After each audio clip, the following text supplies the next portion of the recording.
So brands are looking for what good customer experience means, and they would love nothing more than to have a cut and paste solution. But the challenge is that good customer experience means something different for every audience and every brand and every category. And it really is incumbent on marketing and CX leaders to do a better job of understanding what CX means to their audience. There's no cut and paste. You can't just do what Amazon does. You can't just do what Disney or Costco does. So I'm always helping to guide my clients to understand their customers, to develop personas, to understand the customer better than the competition, understand what their wants and needs and expectations are, and that they will begin to uncover what customer experience means to their customers instead of trying to replicate what somebody else has done. So from the customer perspective, it is their perceptions and related feelings that they accumulate at every touch point with the brand. And what we'll point out is that there's two important things about that definition. The first is that every brand has a customer experience, regardless of whether you optimize or measure or even want it. You have it. And the second is that when we say every touch point, we mean every touch point. And so many brands are really concerned about the touch points they tightly control, which makes sense, of course, their own touch points.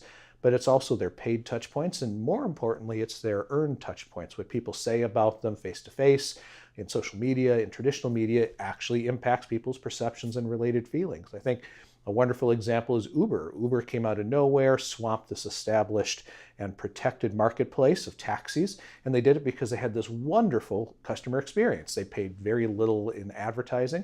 They just did it by being better, and people loved it, and people told each other. At one point, Uber said that for every 7 rides somebody took, that they got 1 referred customer, new referred customer. Unfortunately, now Uber has, of course, stumbled, and it's because they've had a lot of reputational issues. Leadership hasn't made great decisions. There's been some scandals about how they've treated employees and how they've treated the drivers and sometimes even how they've treated the riders.